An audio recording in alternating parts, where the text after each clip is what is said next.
Nous étions en train de parler du Burkina Faso, sur le procès du putsch, le chef des opérations qui met en cause le général Diendéré, Chris Sega. Alors, le chef des opérations, dans son témoignage, il dit, lorsqu'il a raconté un peu comment l'ordre est arrivé, il dit l'adjudant Nyon s'est rendu au domicile du général qui n'a pas donné une réponse contraire. Alors, je n'ai pas eu de contact direct avec le général, mais j'avais confiance en lui et en l'adjudant chef Nyon qui a vérifié les instructions après lui. Alors, ça veut dire que lui, il exécute des ordres qui, dit-il, viennent du général sans les avoir directement reçus du général. Il y a un problème là. Oui, vous savez, l'armée, vous en tenez à la hiérarchie. Et lui, s'il est un adjudant-chef pour appeler directement, par exemple, le général, il faut que les pratiques en vigueur le lui permettent. Et je crois qu'il doit se référer à son hiérarchie, à son supérieur hiérarchique, et c'est à lui d'appeler, d'indérer son supérieur.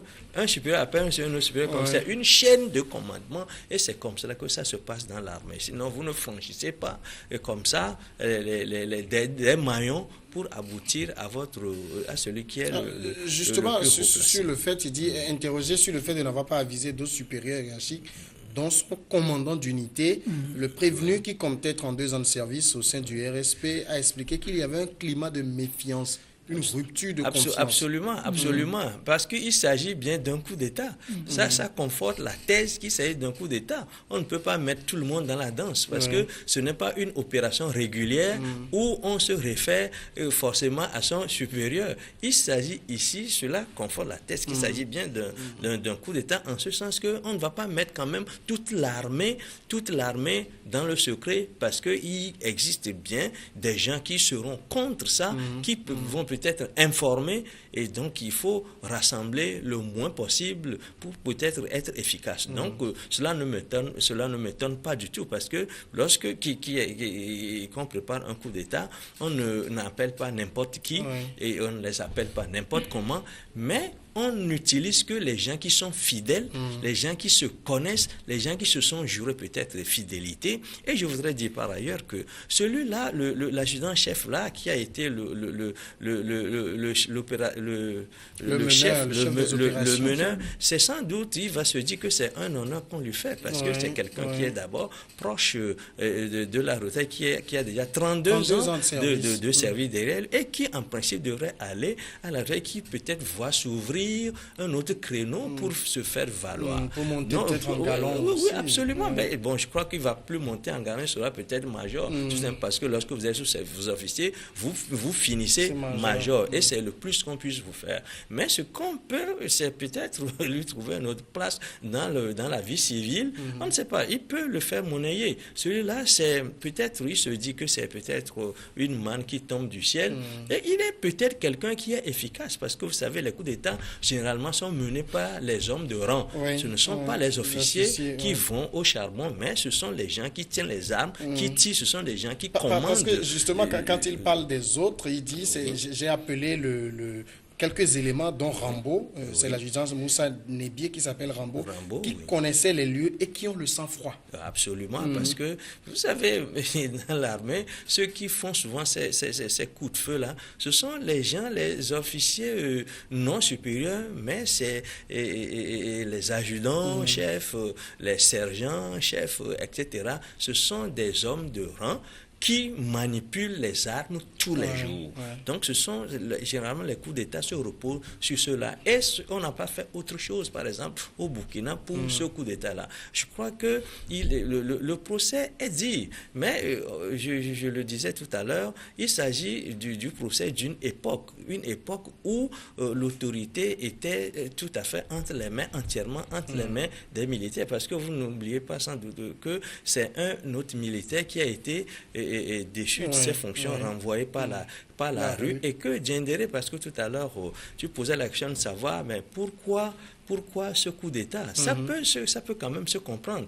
Parce que vous savez que la garde présidentielle a été complètement démantelée. C'est des gens qui voudraient bien prendre des revanches. Parce qu'aujourd'hui encore, cette garde-là n'existe plus. Les éléments qui ont eu ce privilège-là pendant des années ont vu ce privilège retiré et qui peuvent venir dans un barreau d'honneur réclamer une place qu'ils pensaient être leur à vie.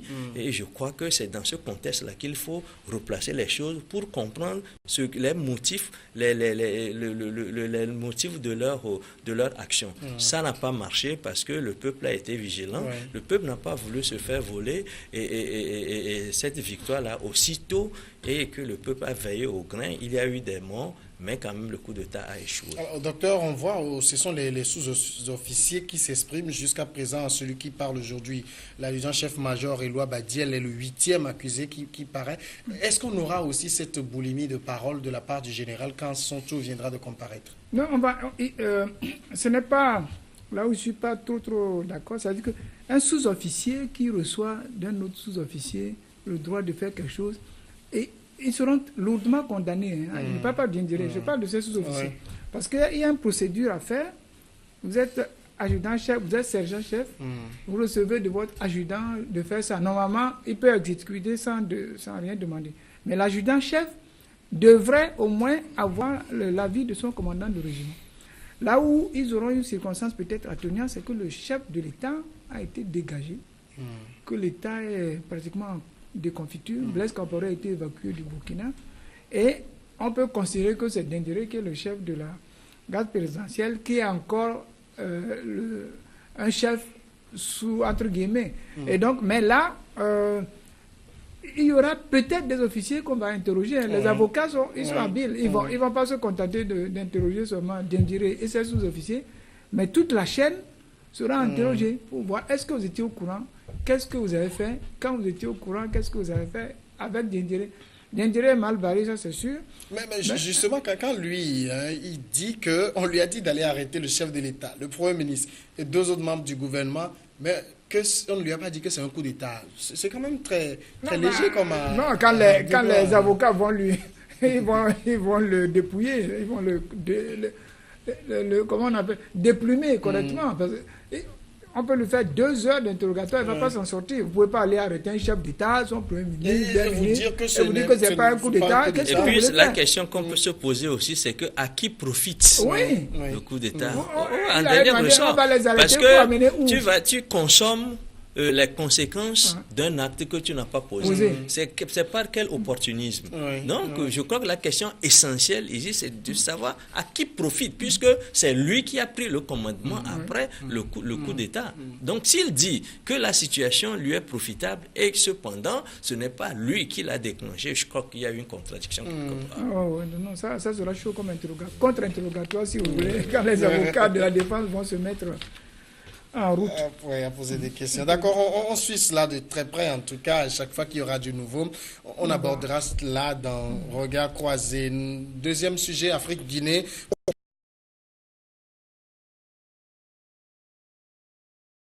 Contre l'augmentation de 25% du prix du carburant à la pompe après l'échec des négociations entre les syndicats et le gouvernement guinéen.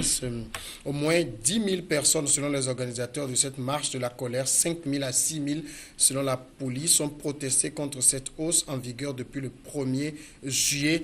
Docteur, est-ce que déjà il y a aujourd'hui une manière d'expliquer la colère des populations quand il y a une augmentation du prix du carburant, parce que ça touche la poche, c'est ça?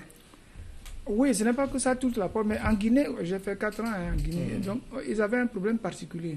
La monnaie d'abord. La monnaie, oui. Elle est très faible, leur monnaie. Elle est très faible. Quand, en 2000 ou 2001, il faut 10 francs guinéens pour 1 franc CFA.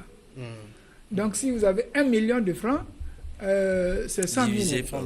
Le loyer que l'ONG qui m'a envoyé là-bas me payait, c'est 2 millions. Quand ils m'ont dit... Loyer. Le loyer, mon loyer. Bon, c'est une grande maison avec jardin, tout ça. vu imprenable ça. Mais c'est 2 millions. Quand j'ai vu le chiffre, j'ai cru que c'est CFA. Je dis, c'est 2 millions. On m'a dit, bon, 2 millions. Je dis, non, calculé en francs CFA, ça fait 200 000. Ouais.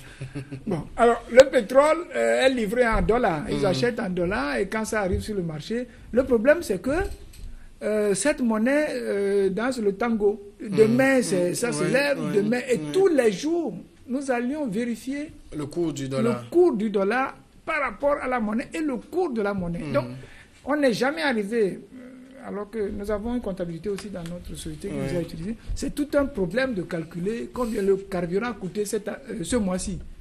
Parce qu'aujourd'hui, c'est tant, après-demain, c'est tant. Et le gouvernement a même fait une gymnastique terrible pour arriver à stabiliser les prix. Maintenant que le pétrole a été quand même, les prix ont baissé un peu, ils étaient tranquilles. Maintenant que ça a commencé à remonter, c'est là où il y a le problème avec les monnaies qui ne sont pas bien stabilisées, bien fiables.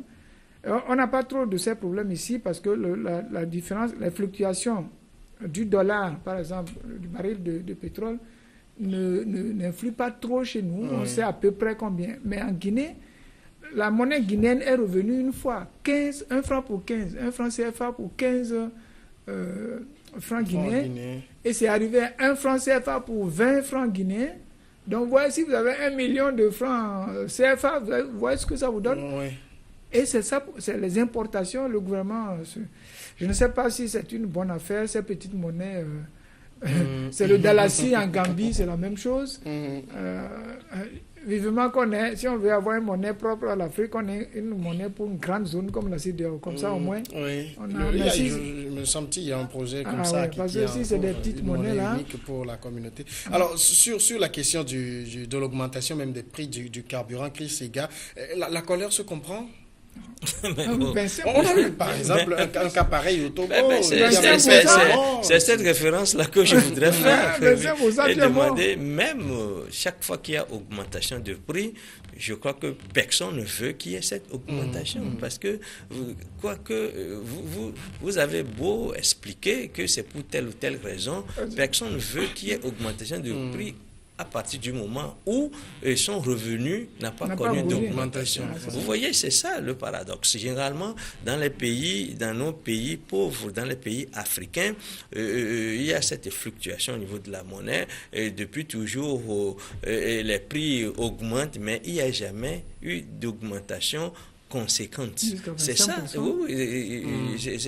cela. Si vous gagnez 35 000 francs, vous continuez de gagner 35 000 francs pendant 30 ans, par exemple. Alors que pendant 30 ans, il y a une augmentation considérable des prix. À tous les niveaux, loyer, à tous les niveaux. Ce qui veut dire que cela engendre davantage de paupérisation de la masse. En Guinée, la question, c'est que nous sommes à une période où le prix du pétrole repart à la hausse. Quoique ce ne soit pas aussi considérable que ça, si nous sommes dans un pays où la monnaie est libre, où la monnaie fluctue, cela a une incidence directe. Et je crois que dans ce sens, dans ce cas, il faut que le pouvoir guinéen, l'État en tout cas, pratique une politique de prix, parce que celui qui parle de pétrole, du carburant, parle directement de l'économie, parce que cela influence, parce qu'il faut que les gens roulent, il faut que les industries roulent, et quand c'est comme ça, il y a le gaz et tout ce qui concourt à tourner la machine quotidiennement connaît une augmentation. Et je crois que cela dessert l'économie en ce sens qu'il y a renchérissement sur tous les secteurs qui utilisent l'énergie. Peut-être qu'il faut une caisse de stabilisation, une caisse de contrôle qui permette à la Guinée d'amortir ces chocs-là sans que cela influence directement, parce que vous n'êtes pas sans savoir que qui tient un pays par l'énergie, le tien aussi au niveau de l'économie. Et pour dire par exemple ce qui se passe en Guinée équatoriale, vous savez que là-bas par exemple, il y a 2 raffineries, une raffinerie qui appartient à l'État et une raffinerie qui appartient à Total. Qu'est-ce que Total fait généralement? Lorsque l'État lui doit, il fait... Quand l'État lui doit, il restreint la fourniture et le prix du carburant augmente. Comme il est sûr que Total est sûr que cela va déranger, les gens vont se dire pourquoi il y a augmentation du prix à la pompe alors que le pays est producteur du pétrole. Comme l'État ne voudrait pas qu'il y ait des émeutes, qu'il y ait ces mécontentements-là, il s'oblige à payer la facture. Donc vous voyez que le problème d'énergie dans nos pays sont des problèmes réels auxquels il faut faire face courageusement et surtout en toute responsabilité. Docteur, le paradoxe, c'est que plusieurs pays africains sont producteurs de pétrole. Oui, mais on ne comprend pas. Hein. C'est la gestion, la gouvernance économique qui ne touche. Si vous prenez le Nigeria.